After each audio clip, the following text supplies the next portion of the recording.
For 20 years, I carried the weight of being the outsider in my own home. Every family photo told the same story. There was my father Bob with his piercing blue eyes and strong jawline. My mother Linda with her delicate features and auburn hair, and my brother Marcus, who looked like their perfect combination.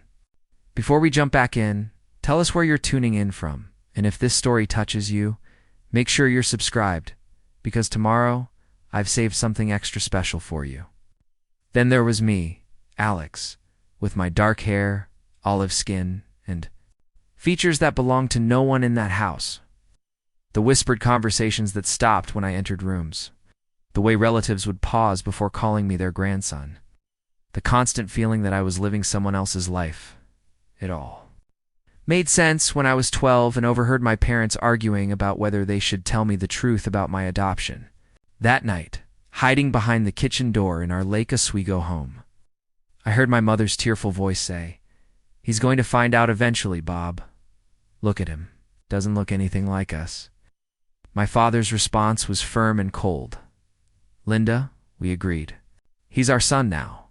That's all that matters. The past stays buried." I crept back to my room that night with a secret that would define the next 8 years of my life.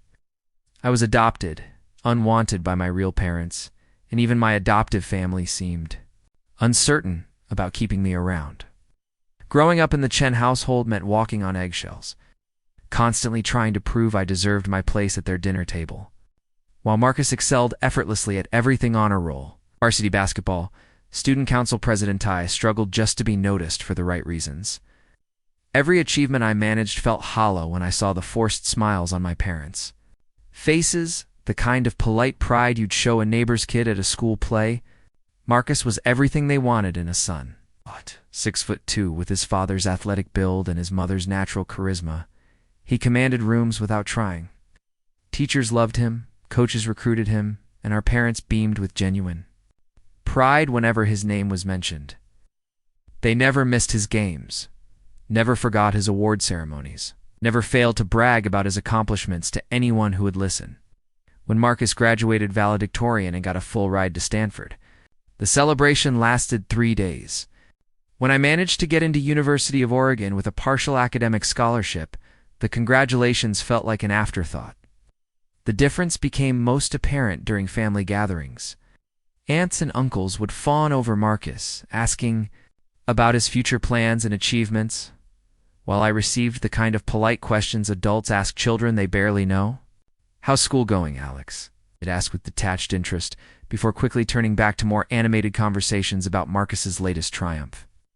My grandfather would pat Marcus on the back and tell stories about how he reminded him of Bob at that age, while I sat invisible at the edge of every family circle. Christmas mornings were particularly painful. Marcus's gifts were thoughtful, expensive, chosen with care, the latest gaming console he'd mentioned wanting, designer clothes that fit his style perfectly, equipment for hobbies he was passionate about. My presents felt like afterthoughts purchased during last-minute shopping trips. Generic electronics, clothing that was clearly bought based on sale prices rather than personal preference. Books about subjects I'd never shown interest in. I learned to smile and express gratitude while feeling the sting of being an obligation rather than a joy. At school, I threw myself into activities where natural talent mattered more than family connections. I discovered I had a gift for coding and spent countless hours in the computer lab, building programs and websites that amazed my teachers. My grades were excellent, though they never seemed to impress my parents the way Marcus's athletic achievements did. When I won the state programming competition in my junior year, my parents attended the ceremony but spent most of the time talking about Marcus's upcoming college interviews. Tyler Rodriguez became my closest friend during high school, partly because his family welcomed me with the warmth I craved at home. His mother would ask detailed questions about my projects, remember things I'd told her weeks earlier, and include me in family jokes and traditions. Spending time at the Rodriguez house showed me what genuine family affection looked like, which made returning to my own home even more difficult. Nice. The summer before my senior year, I overheard another conversation that shattered what little sense of belonging I'd managed to build. My parents were discussing college expenses in the kitchen. unaware I was reading on the back porch just outside the open window. We need to be realistic about costs, my father was saying. Marcus's education is the priority. He has real potential for a professional career. Alex is smart, but he's not Marcus. We can help him with state school, but we can't afford to support 2 kids through expensive universities. My mother's response cut deeper than my father's practicality. I know you're right. But sometimes I look at Alex and wonder what his real parents would have wanted for him. Would they have been proud of who he's become? We doing enough? There was a long pause before my father replied, Linda, stop torturing yourself. We gave him a home and opportunities. It's more than a lot of kids get. He'll figure out his own path. That night I made a decision that would define my relationship with my family for the next several years. If they saw me as a burden, a charity case, someone they were doing a favor by keeping around, then I would stop expecting anything more. I would excel despite their lukewarm support, prove my worth through my own achievements, and stop waiting for the kind of unconditional love they showered on Marcus. Senior year became my declaration of independence. I worked part-time jobs to save money for college expenses, knowing I couldn't rely on my parents' financial support. I applied for every scholarship available, wrote essays late into the night, and built a portfolio of programming projects that would impress college admissions boards. When acceptance letters started arriving, I celebrated quietly in my room rather than sharing the news with my family. The day I left for University of Oregon, my parents helped me move into the dorms with the same polite efficiency they'd shown throughout my childhood. They took the obligatory photos, reminded me to call if I needed anything, and drove away with what looked suspiciously like relief. Marcus was starting his freshman year at Stanford the same week, and I knew their emotional energy was entirely focused on his transition to college life. For the first time in my life, I was free from the constant reminder that I didn't quite belong.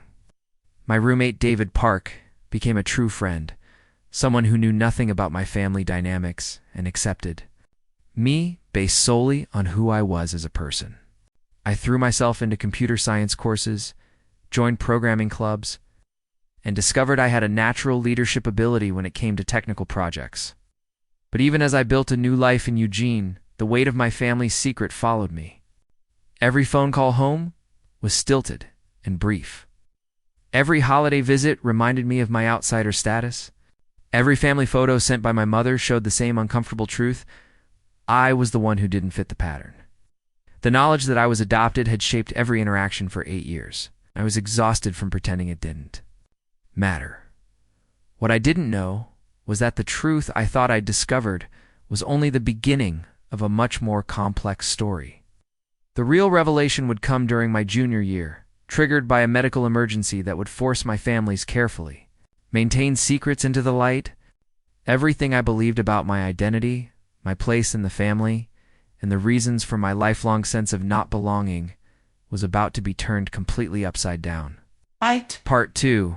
The medical emergency that changed everything. Junior year at University of Oregon was supposed to be my breakthrough semester. I'd landed an internship with a prestigious tech company in Portland. My grades were stellar, and for the first time in my life, I felt like I was building something entirely my own. Then, on a rainy Thursday morning in November, everything changed. With a single phone call, I was debugging code in the computer lab when my phone buzzed with my mother's contact. Linda rarely called during school hours, and something in her voice immediately put me on edge. Alex, you need to come home, she said, her words rushed and strained. Your father had a heart attack. He's in the hospital and it's serious. The drive from Eugene to Portland felt endless. My hands gripped the steering wheel as worst-case scenarios played through my mind. Despite our complicated relationship, Bob was still the only father I'd ever known. The thought of losing him before we could somehow bridge the emotional distance between us filled me with unexpected grief. At Oregon Health and Science University Hospital, I found my family clustered in the cardiac intensive care unit waiting room. Marcus had flown in from Stanford, his usual composed demeanor cracked with genuine worry. Linda sat pale and trembling, accepting comfort from Emma Watson, our longtime neighbor, who'd been like an aunt to us growing up. The scene felt surreal for once. My presence seemed welcomed rather than tolerated. Dr. Sarah Kim, the attending. Cardiologists explained that Bob had suffered a massive heart attack during a morning jog. Preparing and narrating this story took us a lot of time, so if you are enjoying it, subscribe to our channel. It means a lot to us. Now back to the story. He was stable, but would need immediate surgery, followed by extensive recovery. We'll need complete medical histories from all family members, she informed us. Heart disease can have strong genetic components, and we need to assess everyone's risk factors. That's when everything started unraveling. Linda handed over Bob's medical records and insurance information. But when Dr. Kim asked for family genetic history, an uncomfortable silence settled over the waiting room. I'll need information about grandparents, siblings, any family history of cardiac issues, the doctor continued, looking expectantly at Marcus and me. Marcus provided detailed information about Bob's side of the family, his grandfather's diabetes, his uncle's high blood pressure, his aunt's stroke at 60. When Dr. Kim turned to me, I realized I had nothing to contribute. All these years I'd assumed my lack of medical family history was simply because I was adopted. But as I watched my mother's face drain of color, a terrible suspicion began forming. Alex doesn't have access to his biological family's medical history, Linda said quietly, her voice barely audible. Dr. Kim nodded understandingly and made notes in her file, but I caught the strange look that passed between my parents. Emma Watson, who'd been silent until now, suddenly spoke up. Linda, don't you think it's time?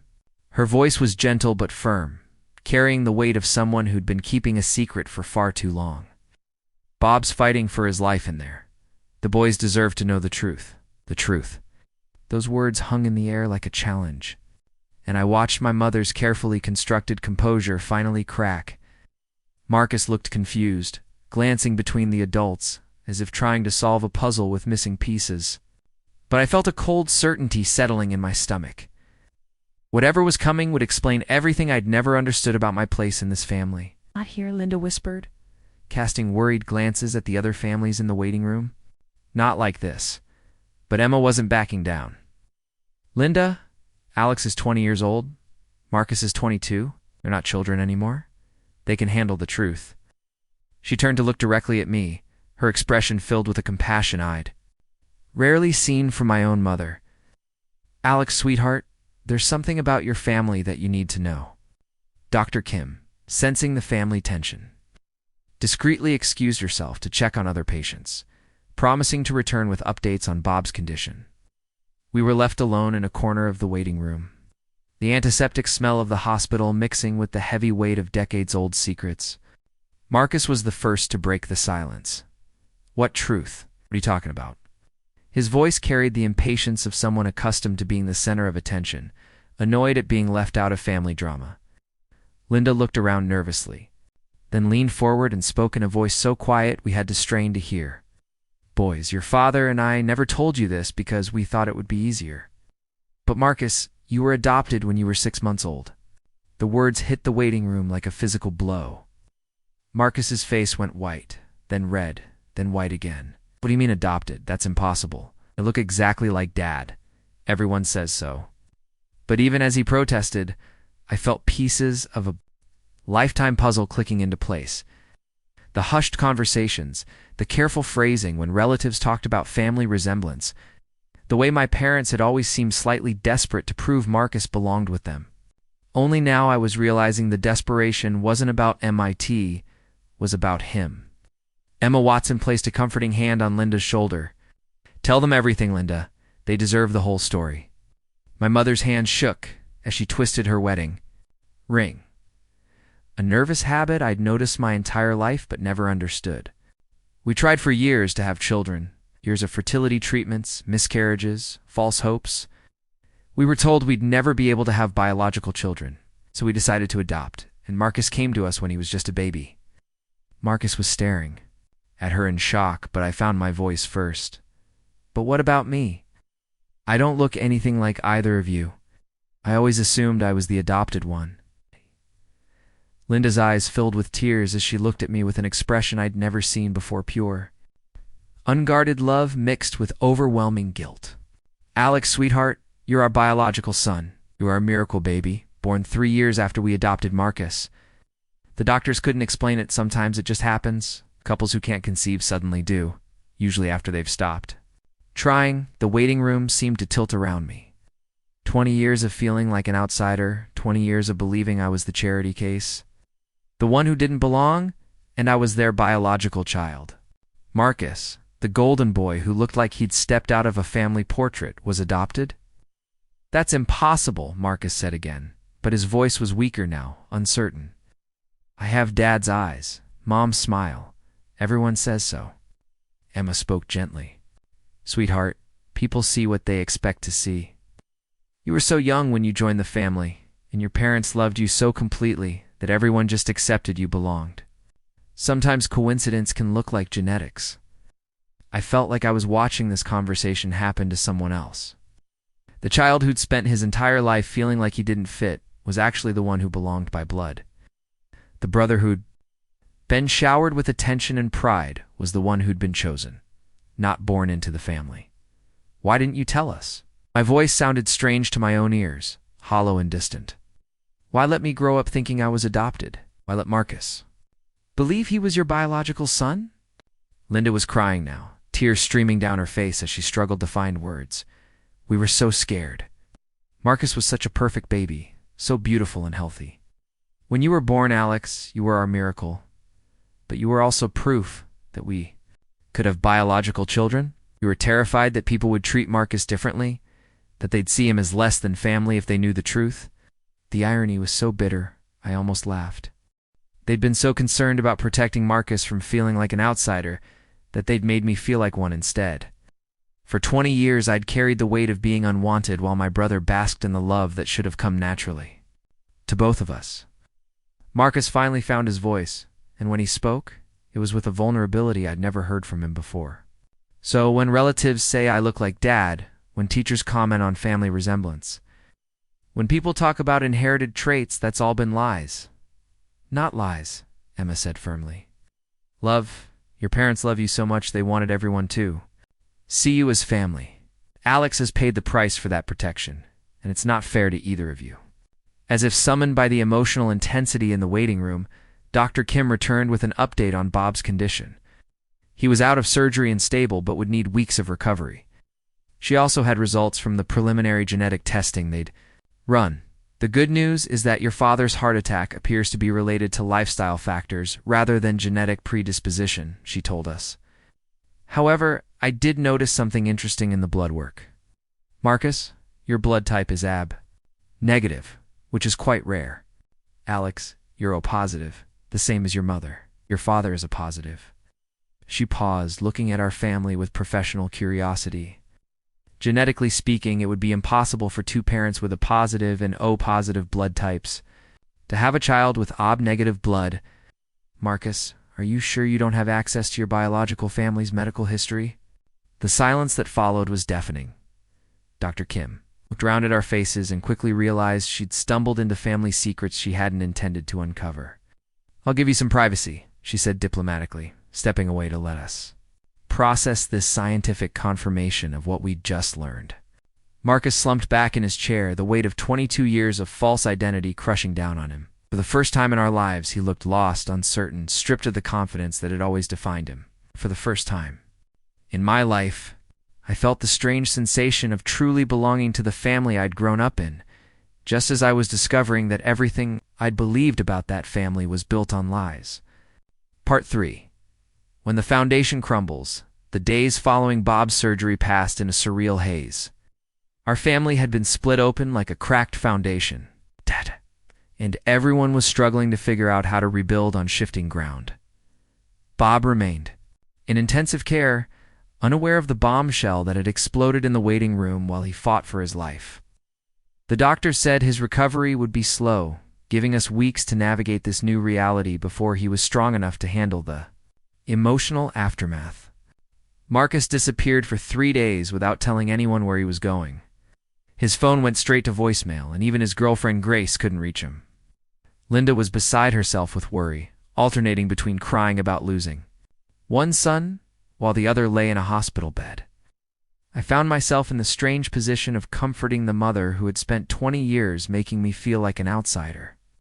while simultaneously grappling with my own identity crisis. When Marcus finally returned, he looked like he'd aged years in those 3 days. His usually perfect appearance was disheveled, his eyes red-rimmed from lack of sleep, and he carried himself with the defeated posture of someone whose entire world had collapsed. He showed up at my apartment near campus without warning, standing in my doorway like a lost child. "Can I come in?" he asked, his voice hoarse. It was the first time in our lives that Marcus had ever asked me for anything. We sat in my small living room, the silence stretching between us like a chasm. David, my roommate, took one look at the situation and made himself scarce, claiming he needed to study at the library. Finally, Marcus spoke. "I went to the adoption agency," he said quietly, "the one Mom mentioned in her paperwork. I demanded to see my files." He pulled out a manila folder from his backpack, his hand shaking slightly. "I found them, my birth parents." The folder contained photocopies of adoption documents, medical records, and a single photograph of a young couple who looked nothing like the family Marcus had grown up believing he belonged to. His birth mother was petite, with dark hair and kind eyes. His birth father was tall and lanky, with an easy smile. They looked like children themselves in the photo, probably teenagers when Marcus was born. Their names were Jennifer and Michael. Torres. Marcus continued, staring at the photograph. "She was 17 when she had me. He was 18. They were high school sweethearts who couldn't take care of a baby." He paused, swallowing hard. "They specifically requested that I go to a family who would love me and give me opportunities they couldn't provide." I didn't know what to say. For 20 years, I'd envied Marcus for fitting so perfectly into our family, not knowing he was carrying his own secret burden of not truly belonging. Now, looking at his broken expression, I realized that learning the truth was devastating. Him in ways I'd never experienced during my own feelings of displacement. "There's more," Marcus said, his voice barely above a whisper. "I hired a private investigator. Jennifer Torres died in a car accident when she was 23. But Michael is still alive, lives in Salem, about an hour from here. He's married now, has 2 kids. He owns a small auto repair shop." The revelation hung in the air between us. Marcus had found his biological father, a man who had no idea. His firstborn son had grown up an hour away, excelling at everything while carrying another family's name. "Are you going to contact him?" I asked. Marcus shook his head slowly. "I don't know. What would I say? Hi, I'm the baby you gave away 22 years ago, and I just found out my entire life has been a lie." He laughed bitterly. "Besides, he has a real family now. Kids who actually belong to him. Why would he want to be reminded of a mistake he made in high school?"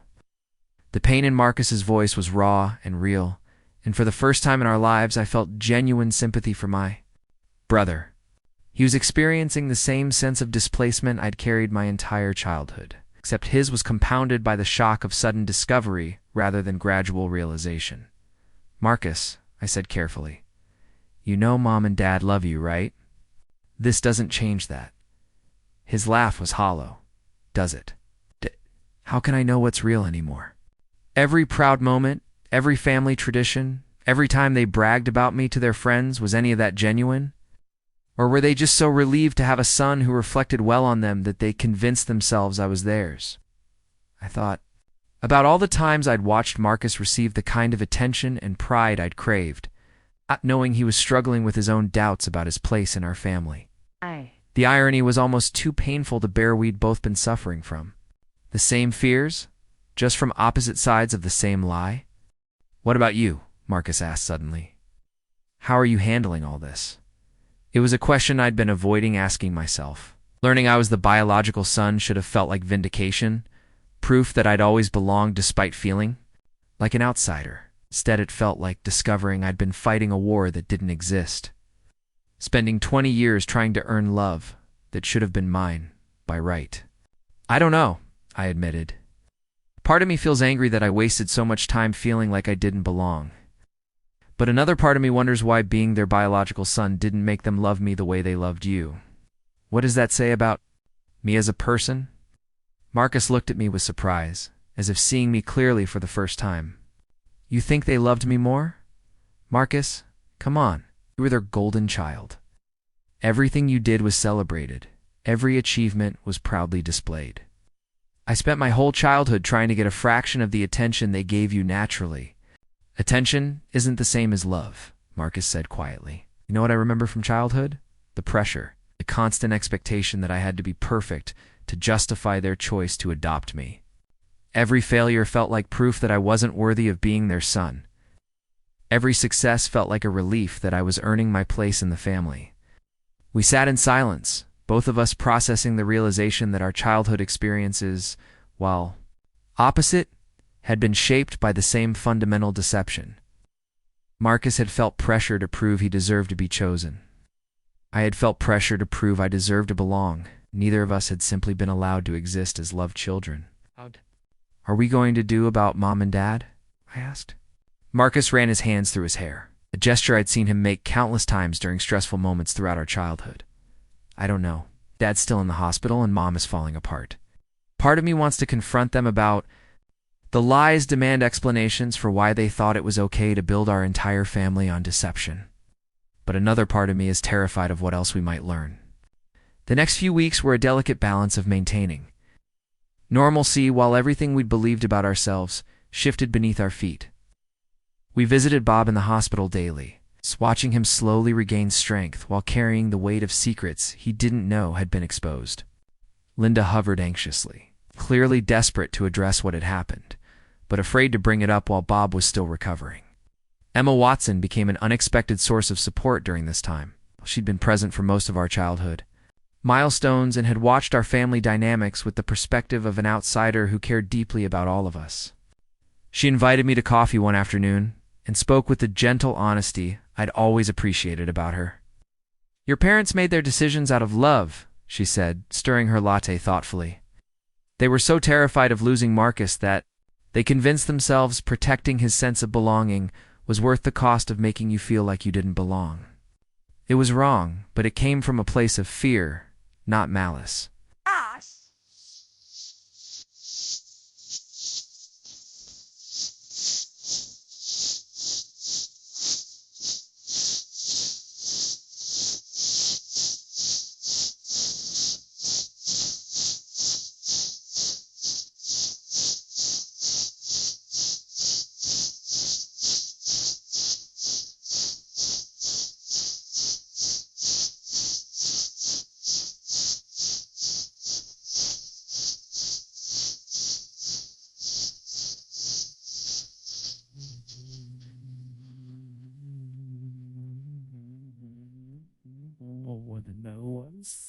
Why was protecting Marcus more important than protecting me? Emma was quiet for a long moment, choosing her words carefully. I think your parents were so grateful, for Marcus so amazed that this perfect baby had chosen them. They couldn't bear the thought of anything threatening that bond. When you came along, you were their miracle, but you were also proof that they could have biological children. They were terrified that would somehow diminish Marcus's place in the family. The explanation made sense, but it didn't ease the sting of realizing I'd been sacrificed on the altar of my parents' insecurities. They'd been so focused on protecting one son's sense of belonging that they'd destroyed the others. As Bob's condition improved and his release from the hospital approached, Marcus and I made a decision. We would wait until he was fully recovered, then demand a family meeting where everything would finally be addressed openly. No more secrets, no more lies, no more protecting anyone from uncomfortable truths. What we didn't anticipate was that Bob would force the conversation himself, in a way none of us saw coming. Part 4. The Confrontation and Reckoning. Bob came home from the hospital on a crisp December morning, 2 weeks before Christmas. The timing felt symbolic, a season traditionally associated with family togetherness, now overshadowed by the fractured relationships we were all trying to navigate. Linda had decorated the house with her usual enthusiasm, but the festive atmosphere felt forced, like actors performing happiness for an audience that wasn't buying the show. Marcus had returned to Stanford to finish his semester, but the distance felt different now. Our phone conversations were tentative, both of us still learning how to relate to each other as brothers rather than competitors. He'd decided not to contact his biological father until after the holidays. Wanting to resolve things with our adoptive parents first, I respected his decision, though part of me wondered if he was protecting himself from another potential rejection. The conversation we'd all been avoiding finally happened on Christmas Eve. Bob had been home for 10 days, growing stronger each day, and I could see in his eyes that he knew something had shifted during his hospitalization. Linda's nervous energy had reached a breaking point, and even Emma Watson's supportive presence couldn't mask the tension that had settled over our household like fog. We were sitting around the dinner table, picking at Linda's carefully prepared meal when Bob set down his fork and looked directly at me. "Alex, you've been different since I got out of the hospital. Distant. What's going on?" The question hung in the air like a challenge. Linda's face went pale, and I could see her willing me not to say anything. But I was 20 years old, tired, of carrying secrets that weren't mine to bear, and my patience for protecting everyone else's feelings had finally run out. "Dad, there's something we need to discuss as a family. Something that came out while you were in surgery?" Bob's expression sharpened with concern. "What kind of something?" I looked at Linda, giving her one last chance to take control of the narrative she'd helped create. When she remained silent, staring at her plate like it might provide an escape route, I took a deep breath and continued. "Marcus and I know the truth about who's adopted and who isn't." The color drained from Bob's face so quickly, I was afraid he might have another heart attack. He gripped the edge of the table, his knuckles white with tension. "What do you mean?" "I mean, we know that I'm your biological son, and Marcus is adopted. We know you've been lying to us about it for over 20 years. Bob's eyes darted to Linda, who had started crying silently into her napkin. The silence stretched between us, heavy with 20 years of carefully maintained deception, finally crumbling into the open. "How?" Bob's voice was barely above a whisper. I explained about the medical history requirements, Dr. Kim's questions about genetics, and Emma's decision to finally tell the truth. With each detail, Bob seemed to age before my eyes, the weight of his choices settling onto his shoulders like stones. "We were trying to protect you both," he said finally, his voice hoarse with emotion. "We never wanted either of you to feel like you didn't belong in this family." The irony of that statement hit me like a physical blow. Protect us. "Dad, do you have any idea what it's been like for me, growing up thinking I was adopted, feeling like an outsider in my own home? Wondering why you could never seem as proud of me as you were of Marcus?" Bob's face crumpled with understanding and regret. "Alex, we never meant for you to feel that way. We thought if we treated Marcus like our biological son, then when you came along, everyone would just accept that you were both ours naturally." "But everyone didn't accept that," I said, my voice rising with years of suppressed frustration. "Relatives made comments, teachers asked questions. People noticed that I didn't fit the family pattern. And instead of explaining the truth, you let me grow up thinking there was something wrong with me." Linda finally found her voice, looking up from her napkin with red, swollen eyes. "Alex, we were young and scared. We'd tried for so long to have children, and when Marcus came to us, he felt like such a gift. We were terrified that if people knew he was adopted, they'd treat him differently. So you decided to treat me differently instead?" "No." Bob's voice was sharp with denial. "We love you just as much as Marcus. You're our miracle baby, our biological son. We've always been proud of you." "Then why didn't it feel that way?" The question came out more vulnerable than I'd intended, exposing the hurt child that still lived inside my adult exterior. "Why did every achievement feel like I was fighting for scraps of the attention you gave Marcus effortlessly?" Bob was quiet for a long moment, staring at his hands. When he spoke again, his voice was thick with regret, because we were overcompensating. "We were so afraid that Marcus would somehow figure out he was adopted that we went overboard trying to make him feel special, wanted celebrated. We thought you would understand that our love for you was different, but just as strong." "Different how?" "Marcus was chosen," Linda said quietly. "We picked him out of dozens of babies, fought through paperwork and home visits and background checks to bring him home. With you, Alex, the love was instant and biological and effortless. We thought that would be enough." The explanation was honest but devastating. They'd assumed that biological connection would automatically translate to emotional security, not realizing that a child doesn't understand the difference between biological and chosen love. All I'd seen was Marcus receiving celebration while I received expectation. "What about Marcus?" I asked. How do you think he's handling the discovery that his entire identity has been built on a lie? Both my parents looked stricken at the question. Is he okay? Linda asked anxiously. We haven't been able to reach him since he went back to Stanford. He's struggling, I said honestly. He feels like every proud moment you two shared was based on false pretenses. I was wondering if you would have loved him as much if you'd have known he wasn't reflecting your genetics back to you. Bob shook his head firmly. That's not true. From the moment we brought Marcus home, he was our son. Biology had nothing to do with how proud we were of his achievements. Then why didn't you tell him the truth? Why let him grow up thinking he was your biological child if it didn't matter? The question hung unanswered because we all knew. The answer. It had mattered more than my parents wanted to admit. They'd been so invested in Marcus feeling like he naturally belonged that they'd built an entire family mythology around biological connection. Not realizing they were undermining both of their sons in different ways. We made mistakes, Bob said finally. We thought we were protecting both of you, but we see now that we were protecting ourselves. We were scared of having difficult conversations, scared of family dynamics changing, scared of losing the perfect family image we'd worked so hard to create. Linda reached across the table, trying to take my hand.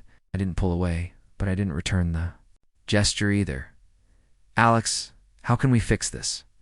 How can we make up for 20 years of handling this wrong? I don't know if you can, I said honestly. The damage isn't just about the lies, Mom. It's about the fact that I spent my entire childhood feeling like I had to earn my place in this family, while Marcus felt like he had to maintain his place through perfection. We both grew up feeling insecure about belonging, just for opposite reasons. What do you want from us? Bob asked, his voice heavy with exhaustion and remorse. It was a fair question, and one I'd been asking myself for weeks. What did I want from parents who'd loved me but failed me so fundamentally? What kind of relationship could we build on the ruins of 20 years of misdirected protection? I want honesty, I said. Complete honesty going forward. No more secrets, no more protecting anyone from uncomfortable truths. I want you to stop making assumptions about what Marcus and I can or can't handle. And I want you to understand that love isn't about genetics or choice or any of the categories you've been using to organize your feelings. It's about seeing your children for who they actually are and accepting them completely. Bob nodded slowly, tears streaming down his face. Can you forgive us, Alex? Can we find a way to move forward as a family? I looked around the table, at these people who'd raised me, flawed and human and genuinely remorseful. They'd made catastrophic decisions out of fear and good intentions, creating wounds that would take years to fully heal. But they were still my family, still the people who'd been there for every important moment of my life, even if they'd misunderstood what I needed from them. I think so, I said carefully. But it's going to take time. It's going to require that we all learn how to be honest with each other, even when it's uncomfortable. What about Marcus? Linda asked. It's up to him. But I think he needs to hear the same things I just told you. He needs to know that your love for him wasn't conditional on his biology, and that your pride in his achievements was genuine. As we sat in the candlelight of Christmas Eve, surrounded by the decorations and traditions of 20 years of family life, I realized that we were ending one version of our family and beginning another. The foundation had been cracked and rebuilt, this time on truth instead of protective lies. It wouldn't be easy, and it wouldn't erase the years of damage that had been done to both Marcus and me. But for the first time in my life, I felt like I was sitting at a table with people who were committed to seeing me clearly, rather than through the lens of their own fears and assumptions. The hardest conversations were still to come, but at least now we were finally ready to have them. Part 5. Full Circle and New Beginnings, 2 years later. I stood in the parking lot of Torres Auto Repair in Salem, watching Marcus pace nervously beside his car. After months of therapy, family meetings, and slowly rebuilding trust, he'd finally decided to meet his biological father. I'd offered to drive with him for moral support, surprised when he accepted. Our relationship had transformed from competitive rivalry to genuine brotherhood. Forged through shared trauma and mutual understanding. Don't have to do this today, I reminded him, though we both knew he was ready. Marcus shook his head. straightening his shoulders with the determination I'd always admired in him. I've been thinking about this moment for 2 years. It's time. Michael Torres was exactly as he appeared in the old photographs: kind eyes, easy smile, hands stained with engine grease. When Marcus introduced himself, Michael's face cycled through confusion, recognition, and overwhelming emotion in a matter of seconds. The conversation that followed was awkward, but beautiful.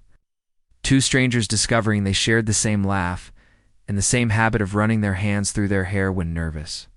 "I thought about you every day for the first 5 years," Michael told Marcus, as we sat in the small office behind the garage. "Jennifer and I were just kids ourselves, but giving you up was the hardest thing we'd ever done. We wanted you to have everything we couldn't provide." Marcus wiped his eyes, no longer embarrassed by showing emotion. "You did the right thing. Bob and Linda gave me opportunities I never would have had otherwise. I just needed to know that you didn't forget about me." "Never," Michael said firmly. "You want to meet your half-siblings? They'd love to know they have a big brother." I watched Marcus light up at the possibility of expanding his family rather than replacing it, and I knew he'd finally found it. Peace with his complex identity. He belonged to both families now, chosen by one and welcomed by the other. The drive home was quiet but comfortable. Marcus stared out the window at the familiar Oregon landscape, processing his emotions. "Thank you for coming with me," he said finally. "Thank you for letting me." Our parents had changed too, though the transformation hadn't been easy. Linda had started therapy to address her anxiety about family dynamics, learning to express love without the fear of loss that had driven so many of her decisions. Bob had committed 2 regular family dinners where difficult topics weren't avoided but addressed head-on. They'd even started attending sessions with Marcus and me, working through decades of miscommunication and misplaced protection. The most significant change was in how they talked about our family's story. Instead of hiding the adoption or treating it as a source of shame, they spoke openly about the journey that had brought us together. Marcus was introduced as their beloved adopted son, and I was their biological child, but both descriptions came with equal pride and affection. My own life had flourished once I stopped fighting for acceptance I'd always deserved. The tech internship had turned into a full-time position after graduation, and I'd been promoted twice in 18 months. More importantly, I'd started dating Emma Watson's niece Sarah, who'd moved to Portland for medical school. She knew my entire family history from the beginning and loved me not despite my complicated background, but because of the resilience it had created. The real test of our family's healing came when I announced my engagement to Sarah at Sunday dinner. In the past, such news would have been overshadowed by whatever Marcus was achieving or careful attention to family dynamics. Instead, Bob and Linda reacted with genuine joy and immediate plans for wedding preparations. Marcus flew in from his new job in San Francisco just to celebrate with us, bringing his girlfriend and his half-sister to meet the family. As we sat around the expanded dinner table, I looked at the faces surrounding me and marveled at how different everything felt. Linda was laughing with Sarah about wedding dress shopping. Bob was explaining car maintenance too. Marcus's girlfriend with the enthusiasm of someone who enjoyed sharing knowledge rather than proving worth. Marcus was teaching his 10-year-old half-sister card tricks, while his half-brother showed me drawings from art class. This wasn't the perfect family portrait my parents had tried to create through careful image management and protective lies. It was something better, a real family, messy and complicated and honest, built on truth rather than fear. Emma Watson, now in her 70s, but still sharp as ever, raised her wine glass for a toast. "To the Chen family," she said with a smile that reached her eyes, "who learned that love isn't about pretending differences don't exist, but about celebrating them." After dinner, Marcus and I found ourselves on the back porch where we'd spent countless childhood evenings. Though the dynamic between us had completely shifted, we weren't competitors anymore, weren't fighting for limited resources of parental attention. We were simply brothers, connected by experience rather than divided by it.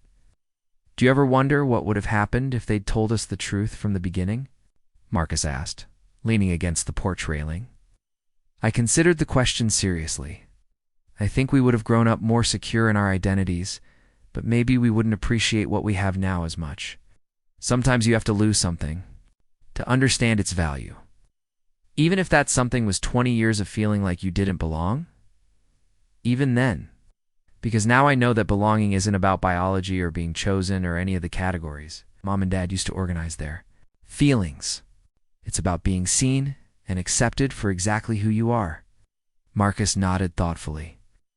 I used to think love was something you had to earn through achievement. Now I know it's something you receive simply by existing. As the evening wound down and our extended family began to leave, I felt the deep satisfaction of a story that had found its proper ending. The family secret that had shaped decades of our lives was no longer a source of shame or confusion, but simply part of our history. We'd survived the revelation, worked through the pain, and emerged stronger and more honest than before. Walking Sarah to her car, she squeezed my hand and smiled.